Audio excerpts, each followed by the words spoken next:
반지의 제왕이라는 영화를 보셨을 것입니다. 너무나도 유명한 영화이기 때문에 아마 대부분 다 보셨을 것입니다. 악의 군주 사우론이 이 세상을 지배하기 위하여 전쟁을 벌이고 이에 맞서서 영웅적으로 요정이라고 하죠. 프로도와 전사, 영웅적인 전사, 전설적인 전사 아라곤이 맞서서 승리한다. 그런 이야기입니다. 이 영화는 흥미진진한 스토리 전개는 물론이고 웅장한 스케일, 리얼한 전투 장면, 그리고 요정의 세계나 환상적인 세계에 대한 아주 사실적인 묘사 등으로 참 유명합니다. 원래 이 영화의 이 배경은 고대 유럽이겠지만 우리의 생각과는 달리 세트장을 아주 생뚱맞은 뉴질랜드에서 설치하였다고 합니다. 그런데 이 토지의 소유자가 땅을 빌려줄 때 제작사가 영화를 촬영한 이후에는 세트장을 모두 철거해달라 그렇게 조건을 붙였다고 합니다. 나중에 이 영화가 세계적으로 인기를 얻게 되자 사람들이 그 세트장으로 몰려왔다고 합니다. 그러나 세트장은 이미 철거되어 버렸습니다. 만일 토지 소유자가 이 영화가 그렇게 유명해질 것을 알았다면 세트장을 이용해서 아주 큰 돈 벌 수도 있는데 기회를 놓쳤습니다. 그런 에피소드가 있을 만큼 아주 유명한 영화입니다. 이 반지의 제왕은 3부작으로 되어 있는데 3편의 제목은 왕의 귀환입니다. 마지막 영화의 마지막 장면 중에 하나가 왕의 대관식이 나오지요. 사람들은 전쟁의 승리를 기뻐하면서 평화가 왔다. 그들이 바라던 이상적인 왕을 만나서 환호를 지릅니다. 그는 진심으로 자기 백성을 위하여 선정을 베풀고 또 자기의 목숨을 다하여 그들을 지켜줄 것입니다. 이제야 그들이 바라던 정의롭고 평화로운 시대가 온 겁니다. 백성의 환호 속에서 왕으로 취임하는 모습이 참 두고두고 인상이 남습니다. 제가 이 영화 이야기를 하는 것은 오늘 본문이 바로 그런 왕의 귀환의 모습을 연상하기 때문입니다. 아니, 영화 속의 왕의 귀환보다도 더 웅장하고 화려하고 멋있는 장면이 오늘 본문 속에 담겨 있습니다. 하나님이 왕으로서 자기 백성에게 귀환하시는 그런 모습입니다. 하나님이 왕이라고 하시니 참 어떤 분에게는 좀 생소하고 어색하게 들릴지 모릅니다. 그러나 성경은 많은 곳에서 하나님을 왕으로 묘사합니다. 그리고 이 세상은 하나님이 다스리는 왕국 그렇게 비유하여 표현합니다. 그러면 지옥은 무엇입니까? 왕국이 있으면 좋은 것도 있고 지옥은 왕국이 있으면 무엇을 있어야 돼요? 감옥이 있어야 돼요. 감옥. 지옥은 일종의 하나님의 왕국의 감옥입니다. 이 세상이 하나님의 왕국이라면 우리는 그의 백성입니다. 원래 인간은 에덴 동산에서 하나님을 왕으로 모시고 살았습니다. 그러나 하나님이 먹지 말라고 명령하신 선악을 알게 하는 나무의 열매를 먹고 그리고 하나님이 왕이신 하나님을 배신하였습니다. 그 결과 우리는 에덴의 동쪽에서 쫓겨났고 마귀의 지배를 받고 살아가고 있습니다. 마귀의 지배에 놓인 인간에게는 인간의 특징은 자유가 없다는 겁니다. 서로 죽이고 상대를 눌러서 이겨야겠다. 상대를 노예로 삼고 종으로 삼는 그런 전쟁의 연속입니다. 하나님은 그 인간을 구원하기 위하여 이 땅에 다시 내려오십니다. 먼저 모세를 보내 이집트 노예로서 비참하게 살아가고 있는 이스라엘 백성을 구원하십니다. 모세는 하나님의 명령에 따라서 그들을 인도하여 마침내 하나님의 산인 시내 산에 당도하게 됩니다. 하나님은 그들에게 묻습니다. 모세를 통하여 그들에게 묻습니다. 이제 너희들이 내 말을 잘 듣고 내 계명을 지키면 너희들이 나의 소유가 되고 제사장 나라 거룩한 백성이 될 것이다. 너희들이 내게 충성을 맹세하겠느냐? 이것을 수행할 수 있느냐? 이것은 참 호의적인 조건이죠. 이집트의 노예 생활에 비한다면 그건 참 너무나도 감격스러운 호의적인 조건입니다. 그들은 모두 감격하여 일제히 그렇게 하겠다. 충성을 생각하였습니다. 이제 하나님과 이스라엘 백성들 사이에 언약이 체결되었습니다. 이스라엘은 하나님의 왕국의 백성이 된 것입니다. 하나님은 자기 백성들에게 친히 강림하여 그들을 만나 주실 것입니다. 이 땅에 끊어졌던 하나님의 왕국을 다시 회복하실 것입니다. 오늘 본문은 하나님이 친히 이스라엘 백성들과 만나는 그런 장면입니다. 그렇기 때문에 오늘 본문은 성경 가운데서도 가장 중요한 부분에 속합니다. 인간이 하나님을 만난다는 것은 매우 두려운 일입니다. 그러나 그것은 우리에게 큰 복을 가져다 줄 것입니다. 왜냐하면 하나님의 강림은 하나님 왕국의 시작이기 때문입니다. 우리가 그것을 생각하면서 좀 본문을 살폈으면 좋겠습니다.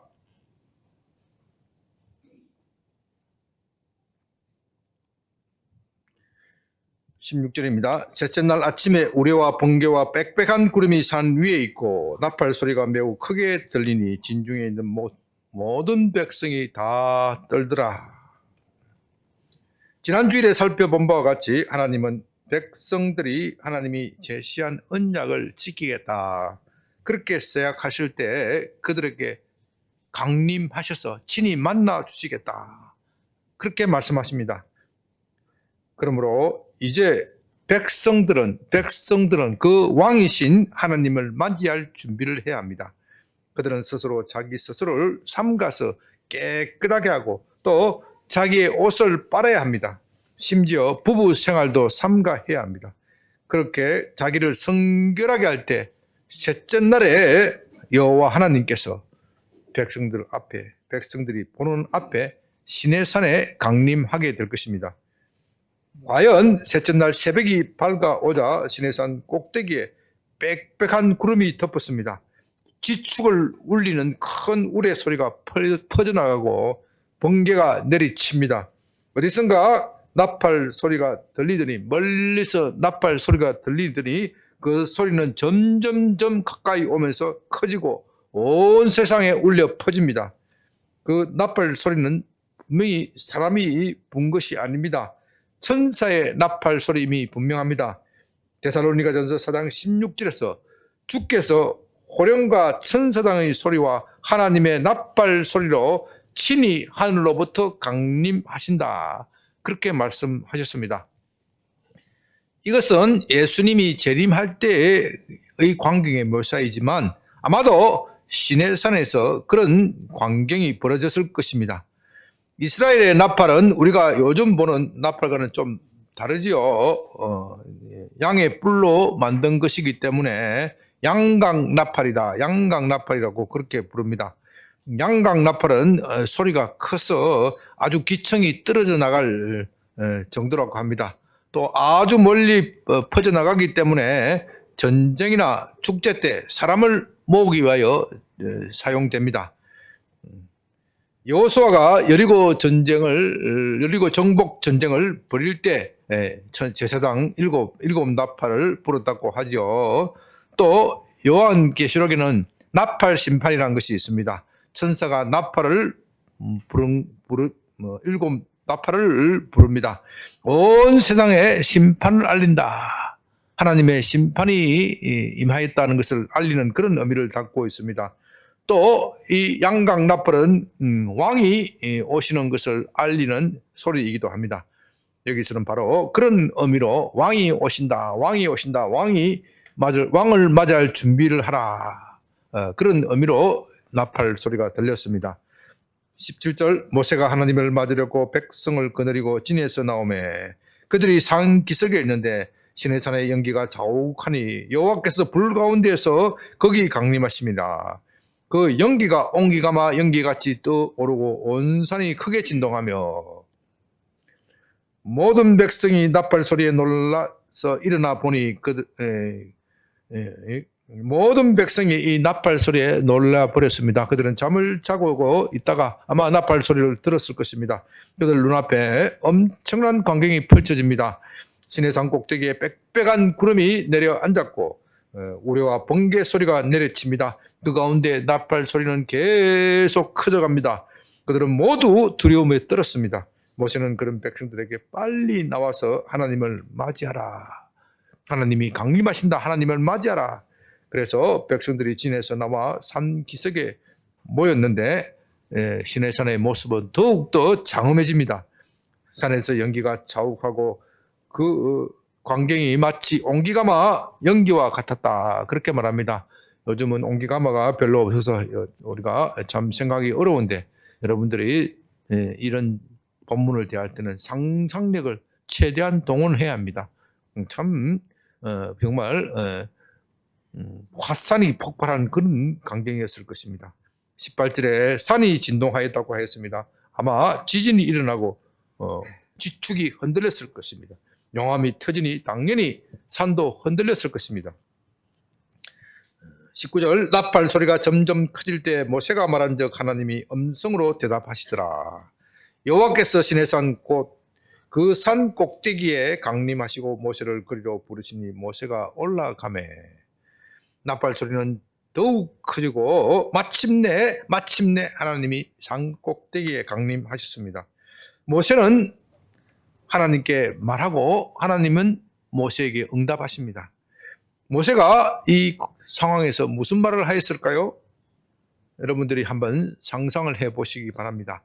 아마도 우리 왕이시여, 우리 왕이신 하나님이시여, 어서 오시옵소서. 우리가 당신을 경배합니다. 그렇게 말했을 것 같습니다. 그리고 하나님은 모세를 향하여 나의 충성스러운 신하여 그렇게 대답했을 것 같습니다. 아마 이것이 왕의 강림의 일반적인 모습이죠. 이제 백성들은 그것을 자기의 눈과 귀로 직접 목격합니다. 모세는 그처럼 하나님의 부르심을 받은 특별한 사람입니다.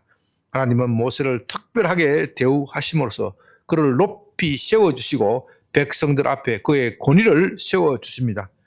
21절 여호와께서 모세에게 이르시되 내려가서 백성을 경고하라. 백성이 밀고 들어와 나 여호와에게로 와서 보렵고 하다가 죽을까 하노라.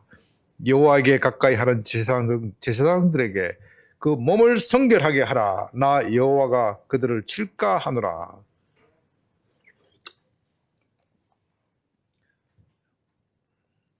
아무나 하나님을 볼 수 있는 것은 아니죠. 하나님은 너무나도 거룩하고 순결하시기 때문에 죄인들은 하나님을 볼 수 없습니다. 예수님은 마태복음 5장 8절에서 마음이 청결한 자가 하나님을 볼 것이다. 그렇게 말씀하셨습니다. 그러나 이 세상에서 누가 마음이 청결하다, 내 마음이 청결하다 그렇게 말할 수 있겠습니까? 우리는 모두 마음이 불순합니다. 마음이 깨끗하지 못합니다. 마음을 깨끗하게 지켰는가 싶으면요, 잠시 마음을 지키지 못하면 불순한 생각이 들어와서 우리 마음을 더럽힙니다. 우리가 스스로 돌아보면 그것을 잘 압니다. 마음이 깨끗하지 못한 사람은 하나님을 보려고 하다가는 오히려 화를 입을 것입니다. 그래서 하나님은 모세 외에는 어느 누구도 산 위에 오는 것을 허용하지 않으십니다. 백성들은 단지 멀리 떨어져서 왕이신 하나님이 강림하시는 것, 왕이 오시는 것을 볼 수 있을 뿐입니다. 그들은 하나님이 정해주신 그 경계에 밖에서 서 있어야 합니다. 거기에 만족해야 합니다. 그렇지 않고 하나님이 정해주신 그 경계를 함부로 넘다가는 하나님을 호위하는 천사들이 단칼에 베어버릴 것입니다. 요한계시록에 보면요, 하나님을 호위하는 수많은 천사들이 있습니다. 그 천사들이 하나님을 호위하고 있기 때문에 함부로 가까이 하려다가는 그 천사들이 칼로 죽여버릴 겁니다. 우리 인간은 호기심을 가지고 있지요. 호기심을 좋은 데 사용하면 유익하지만 나쁜 데 사용하면 나중에 자기를 파멸하게 됩니다. 그래서 하나님은 그들을 걱정하면서 모세에게 말씀하십니다. 너는 즉시 내려가서 백성들에게 경고하라. 이 좋은 날에 그런 사고가 생기면 안 되죠. 백성들이 호기심에서 나를 보려고 하다가 죽임을 당할 것이다. 더 이상 접근하지 못하도록 그들을 경고하라. 하나님을 가까이 섬기는 제사장들은 더욱더 자신을 성결하게 하고 자기를 깨끗하게 하라. 그렇게 말씀하십니다. 23절 모세가 여호와께 아뢰되 주께서 우리에게 명령하여 이르시기를 산 주위에 경계를 세워 산을 거룩하게 하라 하셨사온즉 백성이 시내산에 오르지 못하리이다. 여호와께서 그에게 이르시되 가라 너는 내려가서 아론과 함께 올라오고 제사장들과 백성에게는 경계를 넘어 나 여호와에게로 올라오지 못하게 하라. 내가 그들을 칠까 하노라. 모세가 백성에게 내려가서 그들에게 알리니라.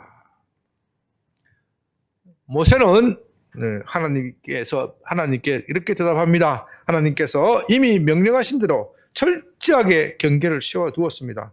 그렇기 때문에 백성들이 함부로 산 위에 오를 일은 없을 것입니다. 그렇게 말합니다. 그러나 하나님은 사람의 마음을 잘 알고 계십니다. 그들은 처음에는 하나님이 강림하시는 것을 보고 그 놀라운 광경에 압도되어 두려움에 떨 것이지만 시간이 지나면 두려움이 사라지게 될 것입니다. 나중에는 마음이 교만해지고 호기심이 발동하여 경계를 넘어 감히 하나님을 보려고 할 것입니다. 그래서 모세에게 산을 내려가 그들에게 다시 경고하라. 이 좋은 날에 그런 사고가 생기면 안 된다. 그렇게 말씀하십니다. 그렇습니다. 인간의 마음은 참으로 교만해지기 쉽습니다. 처음에는 하나님의 임재를 보고 두려움에 떨지만 그것이 익숙해지면요 겁이 없고 방자하게 굴 것입니다. 우리는요 하나님을 두려워하되 끝까지 두려워해야 합니다. 방자하면 안 돼요. 우리는 여기서 두려워한다는 말을 잘 이해해야 합니다. 우리는 하나님을 사랑하면서도 두려워해야 합니다. 물론 우리는 하나님을 사랑하기 때문에 두려움이 없습니다. 사랑에는 두려움이 없다고 하였습니다. 그러나 그래도 우리는 하나님을 두려워해야 합니다. 다시 말해서 두려워하지 않으면서도 두려워해야 합니다. 이건 참 말이 안 되는 것 같지만 사실입니다. 우리의 은혜에 한계가 있기 때문에 그렇게 표현할 수밖에 없습니다. 아이는 아버지를 대할 때 두려움이 없지만 그래도 두려워해야 합니다. 두려움이 없다는 것은 사랑한다는 뜻이죠. 사랑에는 두려움이 없습니다. 그러나 우리는 하나님을 사랑하지만 두려워합니다. 사랑이 없는 두려움은 공포를 주지만 사랑이 있는 두려움은 우리는 공경이라고 말합니다. 사랑이 없는 두려움은 공포지요. 그러나 두려움이 없는 사랑은 방자, 무질서, 방자하는 겁니다. 그러므로 하나님을 두려워하면서도 사랑해야 합니다. 이것을 우리는 공경이라고 부릅니다. 우리는 하나님을 사랑하되 우리의 한계를 지켜야 합니다. 그것이 우리가 하나님을 사랑하는 방식입니다. 그러나 폭군은 다릅니다. 우리가 폭군을 두려워하지만 그를 사랑하지는 않습니다. 폭군을 사랑하는 사람이 있다면 그는 폭군을 이용하여 자기의 이익을 챙기려는 사람이거나 정신적으로 노예가 된 사람일 것입니다. 예를 들면요, 북한 김정은 치하에 사는 북한 주민들을 생각해 봅시다. 우리가 북한 영화에 관한 영상을 보면요, 북한에 관한 영상을 보면 북한 주민들은 김일성, 김정일, 김정은 이런 독재자를 만나면 어떡합니까? 아주 열렬하게 환영합니다. 우리가 하나님께 찬송 부르는 것보다도 그들이 독재자를 만나는 거 보면요 더 열심히고 열정적으로 부릅니다. 어떤 사람은 눈물을 흘리고 어떤 사람은 정신을 잃고 까무러치기도 합니다. 그러나 그건 정상이 아닙니다. 진정한 사랑이 아니지요. 사랑에는 거짓이 없어야 합니다. 사람을 속여서 만드는 사랑은 사랑이 아닙니다. 일종의 마취입니다. 그들의 몸과 정신은 이미 노예로 마비되어 있어 그런 것일 뿐입니다. 집단 환각 상태입니다. 그러나 우리가 하나님을 사랑하는 것은 그렇지 않습니다. 두려워하면서도 사랑하는 겁니다. 20장 1절 하나님이 이 모든 말씀으로 말씀하여 이르시되 나는 너를 애굽 땅 종되었던 집에서 인도하여 낸 내 하나님 여호와니라. 20장 1절 2절의 말씀은요, 십계명의 서문입니다.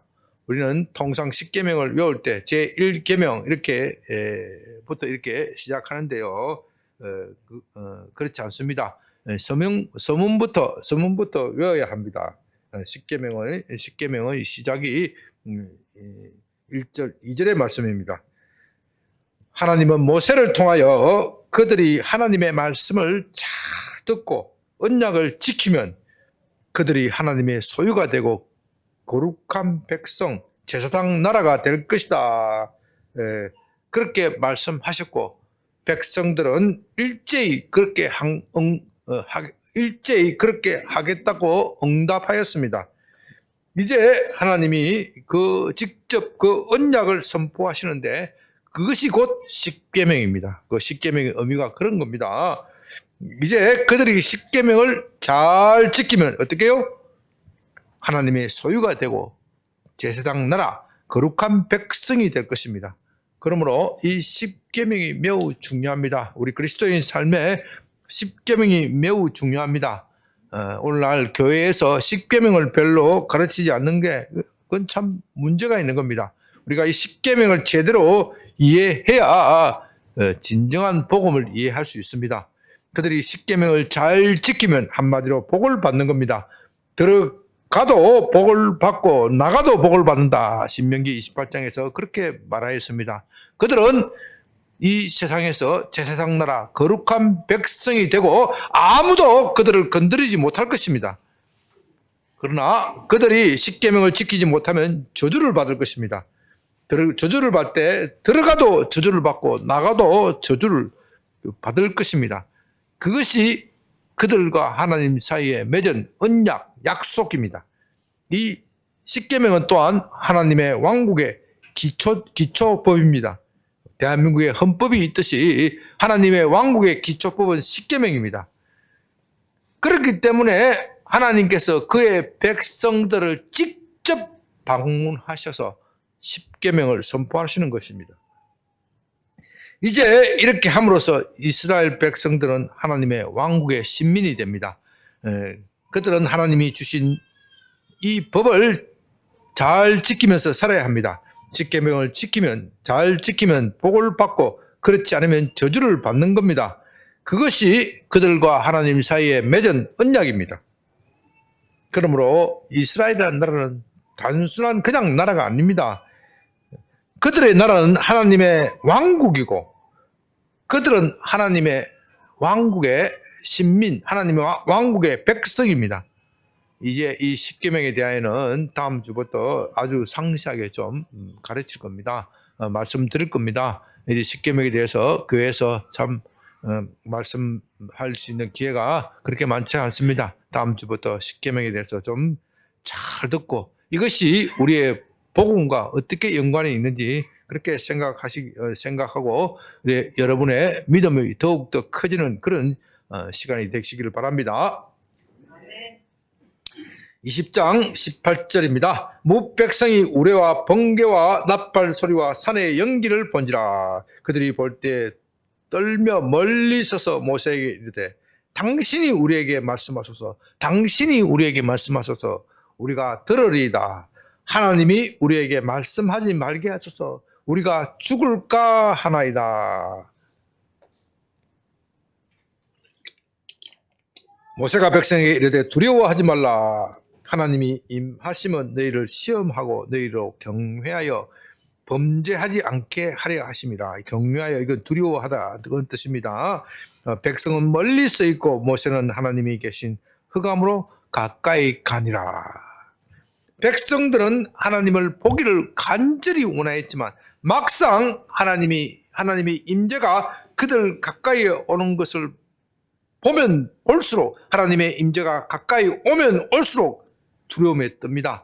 우리와 번개와 나팔 소리가 점점 가까워지고 산의 연기는 더욱더 맹렬하게 타오르고 불이 섞고 있습니다. 그 모습에 압도되어 그 자리에 얼어붙어 버립니다. 잘못하다간 그 불에 덮쳐버릴 겁니다. 조금만 더 가까이 갔다간 불이 그들을 삼켜버릴 것입니다. 그제야 그때서야 그들은 제 정신을, 제 주제를 알게 된 것입니다. 그들은 벌벌 떠면서 모세에게 말합니다. 당신이 우리에게 말씀하소서. 당신이 우리에게 말씀하소서. 하나님이 우리에게 말씀하시는 것, 우리가 그것을 원했지만 막상 하나님의 임재를 보니까 도저히 우리는 감당이 안 됩니다. 제 주제를 안 것이죠. 진실로 하나님을 만난 사람은 그렇습니다. 우리가 하나님을 만나지 못하였을 때는 하나님에 대하여 이렇쿵 저렇쿵, 심지어 어떤 사람은 하나님을 믿느니 뭘 믿으라고요? 내 주먹을 믿어라. 그렇게 방자한 이야기도 합니다. 하나님을 만나지 못하면 그런 소리도 하는 겁니다. 그러나 진실로 하나님을 만난 사람은 하나님을 두려워하고 또 하나님을 사랑하게 되어 있습니다. 이제 백성들은 자기의 주제를 알게 되었습니다. 하나님이 그들에게 강림하시는 것, 그들에게 강림하시는 것 자체가 그들에게 얼마나 영광스러운 일이라는 것을 알았습니다. 그들은 도저히 그것을 감당할 수 없다. 그것을 감당할 수 없어서 모세에게 중간에 서달라. 하나님이 당신 모세에게 좀 이야기하시고 우리에게 직접 말씀하지 않게 하소서, 그렇게 간청하는 겁니다. 그러므로 모세는 예수님의 모형입니다. 우리는 죄인이기 때문에 하나님께 가까이 갈 수 없습니다. 그래서 하나님은 자신의 아들이신 예수님을 사람의 모양으로 보내시고 그분을 통하여 우리에게 말씀하시는 겁니다. 이제 말씀을 정리합니다. 저는 본문을 준비하면서 설교의 제목을 하나님의 나라가 임하옵소서 그렇게 붙였습니다. 그 이유는 오늘 본문의 모습이 하나님의 나라가 임하는, 하나님의 나라가 이 땅에 임하는, 시내산에 임하는 그런 모습이기 때문입니다. 하나님이 시내산에 강림하시는 것, 이것을 그냥 신비적인 사건이다, 그렇게만 생각하면 안 돼요. 그렇게 생각하면요, 이 본문을 제대로 이해하지 못하는 겁니다. 거기에는 이 훨씬 심오하고 중요한 내용이 있습니다. 그것은 바로 하나님의 왕국, 하나님의 나라가 이 땅에 임하는 겁니다. 하나님의 나라가 임하기 전에는 이 땅은 죄악의 나라이고 마귀의 나라입니다. 인간은 죄를 범하여 에덴의 동쪽으로 쫓겨갑니다. 우리가 살고 있는 세상이 바로 그곳입니다. 에덴의 동쪽은요, 마귀가 지배하고 죄악이 지배하는 세상입니다. 마귀의 특징은 늘 죽이고 파괴하는 겁니다. 에덴의 동쪽에 사는 사람은요, 마귀의 지배를 받아 살면서 점점 마귀를 닮아갑니다. 늘 남을 죽이고 파괴할 것을 궁리합니다. 그렇게 하면 자기가 더 잘 살 것이다, 내가 행복해질 것이다, 그렇게 착각하지만 그건 자기를 죽이는 일입니다. 여러분, 세상이 얼마나 악해졌습니까? 참 요즘은 신문 보기가, 정말 뉴스 보기가 겁납니다. 참 이름은 은혜라고 지었는데 무슨 은혜라고 있잖아요. 자기 남편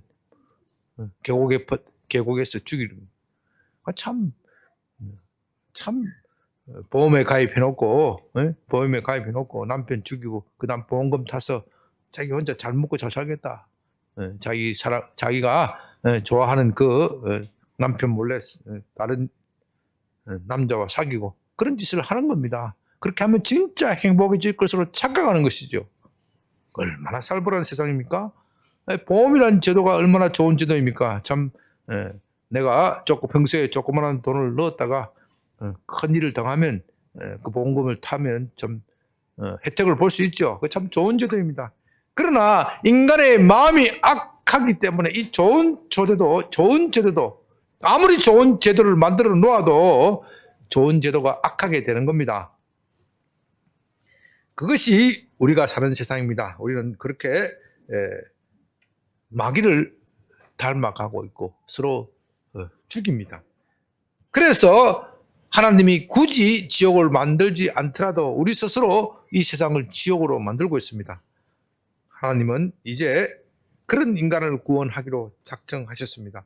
아브라함을 부르시고 그의 후손을 통하여 천하 만민에게 복을 주시겠다. 천하 만민에게 복을 주시겠다. 그렇게 약속하십니다. 그것은요, 하나님의 왕국이라는 관점에서 볼 때 마귀의 지배를 끝내고 이 땅에 다시 하나님의 왕국을 시작하겠다는 뜻입니다. 오늘 본문은 바로 하나님의 왕국이 시작하는 날입니다. 우리말로 하면 일본의 지배를 끝내고 일제의 지배를 끝내고 대한민국 정부를 수립하는 8월 15일 광복절, 또 대한민국 정부 수립일과 또 마찬가지입니다. 하나님은 이스라엘의 왕이십니다. 전에는 마귀가 왕이었지만 이제는 하나님의 왕국의 선포식이 시작되었기 때문에 이제는 하나님이 왕이십니다. 전에는 바로가 이집트의 왕, 바로가 왕이었지만 이제는 하나님이 왕이십니다. 그것이 왕이신 하나님이 시내산에 강림하신 진정한 뜻입니다.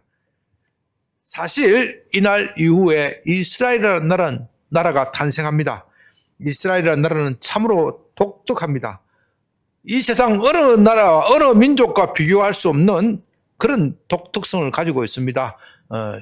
어떤 철학자에게 왕이 묻습니다. 하나님이 살아계신 증거가 무엇입니까?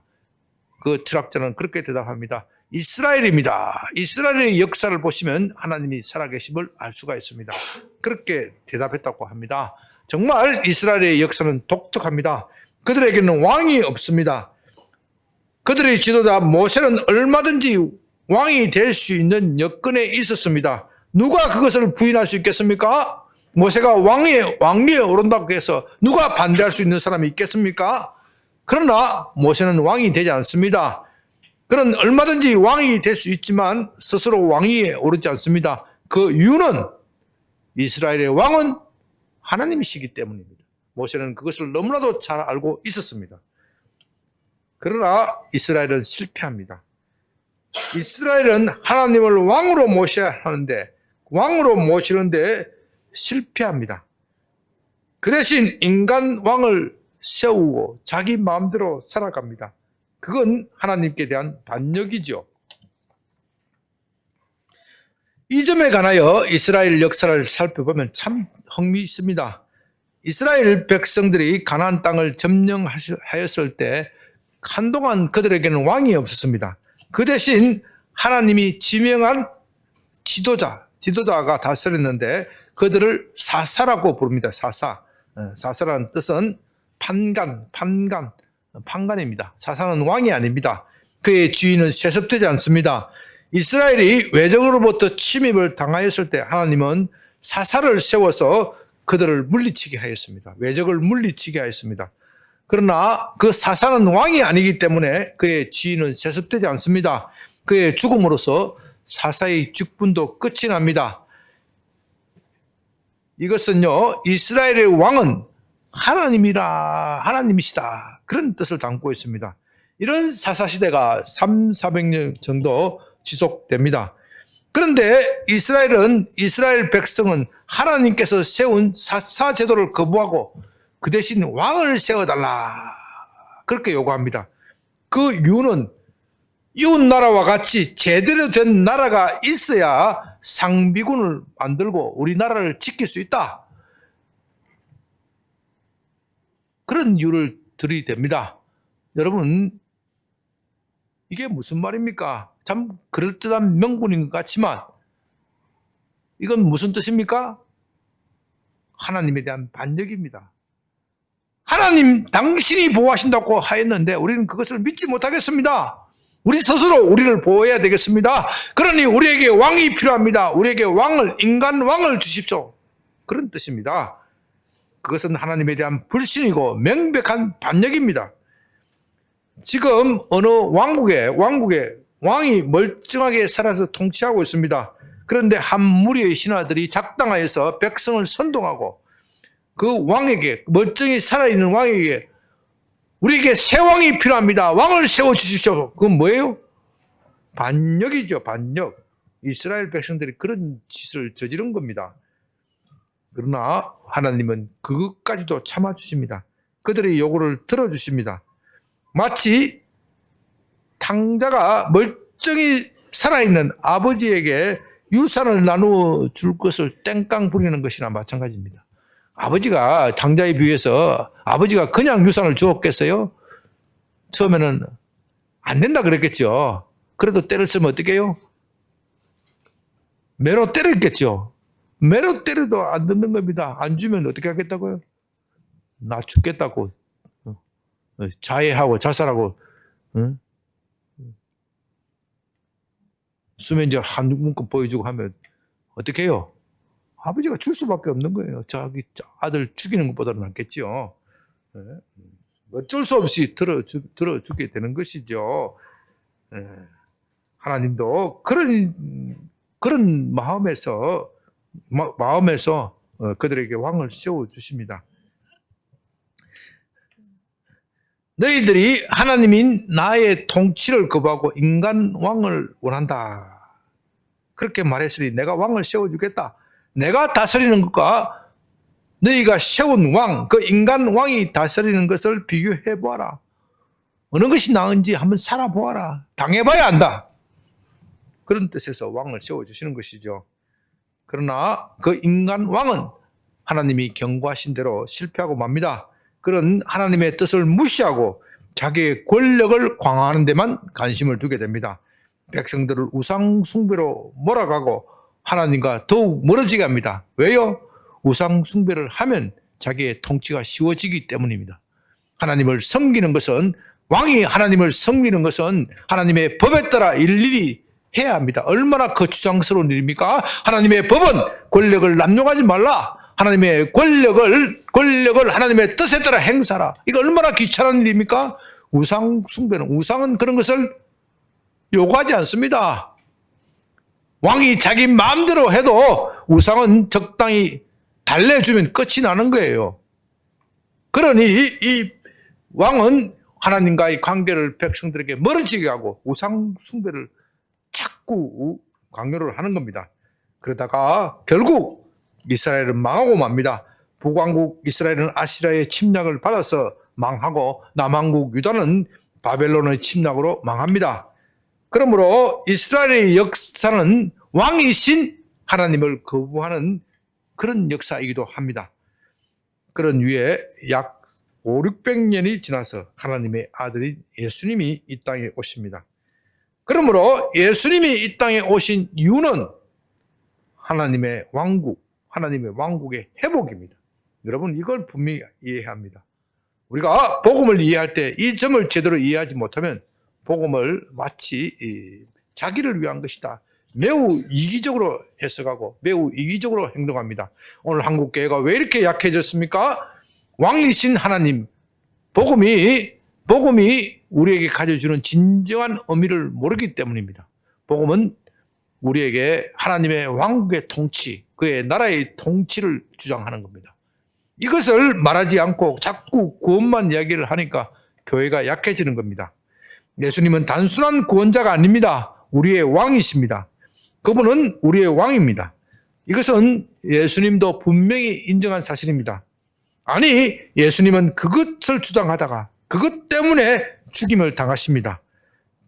자신이 왕이심을 주장하시다가 죽임을 당한 것입니다. 빌라도는 예수님께 묻습니다. 내가 유대인의 왕이냐? 예수님은 이 질문에 대하여 그렇다 분명히 대답하십니다. 예수님은 빌라도가 여러 가지 다른 질문도 하였습니다. 그 질문에 대해서는 예수님의 침묵하십니다. 왜냐하면 대답할 가치가 없기 때문입니다. 그러나 내가 유대인의 왕이냐 하는 질문에 대해서는 의문의 여지를 남기시기를 원치 않으셨습니다. 내가 말한 대로다. 나는 유대인의 왕이다. 그것을 분명히 말씀하십니다. 그렇게 본다면요, 마태복음 5장 7장에 나오는 산상수훈, 마태복음 5장 7장은 산상수훈입니다. 이 산상수훈은 예수님의 왕국의 법을 선포하는 겁니다. 팔복은 신약의 십계명입니다. 구약에는 십계명이 있고 신약에는 팔복이 있습니다. 하나님이 시내산에서 하나님의 왕국의 법, 그것이 뭐예요? 하나님의 왕국의 법, 시내산에서 선포한 것? 십계명이고, 예수님은 예수님의 왕국의 법을 선포하셨는데 그것이 뭐라고요? 산상수훈, 팔복. 네, 팔복입니다. 그 산상수훈, 팔복입니다. 그래서 이 산상수훈에 보면요, 옛사람은 너희가 옛사람으로부터 이렇게 하나님께서 이렇게 말씀하시는 것을 들었다. 그러나 나는 이렇게 명령한다. 너희가 옛사람에게 들은 바 살인하지 말라. 살인하지 말라. 살인하지 말라는 어디서 나오는 겁니까? 십계명. 너희가 모세로부터 십계명을 들었다. 하나님이 모세를 통하여 말씀하시는 것을 들었다. 그러나 나는 이렇게 말한다. 그렇게 말하는 겁니다. 예수님은 내가 새로운 계명을 주겠다. 그러나 내가 율법을 폐하러 온 줄로 생각하지 말라. 율법을 완성하러 왔노라. 그러므로 예수님은 진정한 율법의 율법의 제정자이십니다. 누가 율법을 제정할 수 있습니까? 왕국의 왕이 그런 걸 하는 겁니다. 그래서 예수님은 제자들에게 기도를 가르치시면서 하나님의 나라가 임하시옵고 뜻이 하늘에서 이루어진 것 같이 땅에서 이루어질지어다. 그렇게 기도하라고 말씀하셨습니다. 여러분, 이 말씀이 참 중요한데요. 이 말씀을 도덕적 교훈으로만 생각해서는 안 됩니다. 이 땅에 하나님의 뜻이 이루어지기를 위하여 기도하라. 그것만 생각해서는 안 된다. 이 뜻입니다. 이 기도는요, 그것을 넘어서는 중요한 국면이 있습니다. 그것은 곧 예수님의 왕국이 이 땅에 도래하는 겁니다. 예수님의 왕국. 이것은요, 관념적인 것이 아닙니다. 하나님의 뜻이 하늘에서 이루어진 것 같이 땅에서도 이루어질지어다 하는 것은요, 사람들이 관념적으로 생각합니다. 그 이루어지면 좋고 안 이루어지면 할 수 없는 거다. 아무 그리스도인들도 그렇게 생각해요. 관념적으로 생각합니다. 그러나 이것이 관념적이지 그것이 아니라 실제적이라는 것은 하나님의 예수님의 왕국이 뜻이 이루어지는 참뿐만 아니라 실상의 모습이 있다 이것입니다. 실상의 모습이 히브리서 12장 18절에서 24절에 잘 묘사되어 있습니다. 여러분 다가 시간이 좀 같지만 히브리서 12장 한번 다 성경을 보면서 펼쳐보면서 좀 읽었으면 좋겠습니다. 히브리서 12장 18절입니다. 너희는 만질 수 있고 불이 붙는 산과 침침함과 흑암과 폭풍과 나팔 소리와 말하는 소리가 있는 곳에 이런 곳이 아니라. 그것이 어디예요? 지금까지 말씀하시는 그 모습이 어디예요? 예, 시내산이죠. 시내산에서 그 불이 붙는 산, 침침함, 흑암, 폭풍, 나팔 소리, 말하는 소리. 예, 그것은 시내산입니다. 그 시내산에서 소리를 듣던 자들은 더 말씀하지 아니하기를 구하였으니 이는 짐승이라도 그 산에 들어가면 돌로 침을 당하리라 하신 명령을 그들이 견디지 못함이라. 그 보이는 바가 이렇듯 모세도 이르되 내가 심히 두렵고 떨린다 하였느니라. 모세도 어떻다고요? 심히 두렵고 떨린다. 이것이 본문에 나타난 시내산의 광경입니다. 그런데 22절 이하에서는 장차 임할, 예수님께서 임하면 장차 임할 하나님의 왕국, 예수님의 왕국, 그 왕국에 대해서 이렇게 말합니다. 그러나 너희가 이런 곳은 시온산과 살아계신 하나님의 도성인 하늘의 예루살렘과 천만 천사와 하늘에 기록된 장자들의 모임과 교회와 만민의 심판자이신 하나님과 및 온전하게 된 의인의 영들과 새 언약의 중보자이신 예수와 및 아벨의 피보다 더 나은 것을 말하는 뿌린 피니라.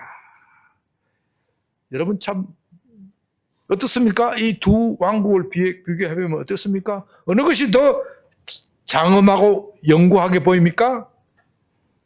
모세가 본 그 왕국입니까? 아니면 히브리서에서 말하는 예수님의 왕국입니까? 당연히 예수님의 왕국이죠. 그러므로 오늘 시내산에서 본 하나님의 왕국의 모습은 장차 임할 예수님의 왕국의 그림자입니다. 아니 그 왕국은 지금 우리 속에 와 있습니다. 단지 우리 눈에 볼 수 없을 뿐입니다. 우리가 영적 눈이 밝아지면 그런 것을 보는 겁니다. 이 히브리서 기자는 영적 눈이 매우 민감하고 맑아졌기 때문에 그것을 본 것이고, 우리는 아직 그 정도 보지 못하기 때문에 그것을 보지 못하는 겁니다. 그래서 우리의 삶이 시시해지는 겁니다. 우리가 바라는 것은, 우리가 바라는 그의 왕국은 시시한 것이 아닙니다. 우리는 영원히 흔들리지 않는 나라를 바라보는 겁니다. 이 세상의 모든 것은 풀과 같고 세상의 영화는 풀의 꽃과도 같다고 하였습니다. 한마디로 말하면 그건 시시한 것들입니다. 세상에서 아무리 잘 나가는 사람도 오늘 있다가 내일 아궁이에 던져지는 풀과도 같다는 겁니다. 시시한 겁니다. 그러나 예수님의 왕국은 영원합니다. 그래서 우리는 그것을 바라봅니다. 그것을 바라보면서 오늘을 참고 견디면서 사는 것입니다. 우리가 주기도문을 기도할 때 그것을 생각한다면 우리의 기도는 더욱 간절해질 것입니다. 사랑하는 여러분, 우리의 교회는 그렇게 간단한 것이 아닙니다. 시시한 것이 아닙니다. 세상에 무엇과도 비교할 수 없습니다. 오늘날 교회를 시시하다, 간단하다, 별거 아니다 그렇게 생각하는 사람들이 있지만 그런 것이 아닙니다. 우리는 영원한 나라를 꿈꿉니다. 아니, 영원한 예수님의 나라가 이미 이 땅에 임하였습니다. 우리의 교회는 그 왕국과 긴밀하게 연결되어 있습니다. 교회가 부흥을 바라면서 기도하는 것은 그 예수님의 나라, 그 왕국이 우리 가운데 임하기를 간절히 바라는 것입니다. 우리가 그것을 안다면 우리의 기도는 더욱 간절해지고 우리의 삶은 더욱 자부심으로 넘칠 것입니다. 여러분은 귀한 존재입니다. 왜냐하면 우리는 하나님의 거룩한 백성이기 때문입니다. 시시한 존재가 아닙니다. 비록 우리가 때로는 믿음에 연약해져서 이 세상의 염려, 걱정 때문에 시달리고 심지어 우울증 때문에 자살 충동을 느끼지만 우리는 그럴 존재가 아닙니다. 귀한 하나님의 백성입니다. 우리는 그것을 믿어야 합니다. 그것을 믿으면서 오늘의 삶을 살고 하나님의 영광이 여러분의 삶 속에 드러나기를 진심으로 기원드립니다.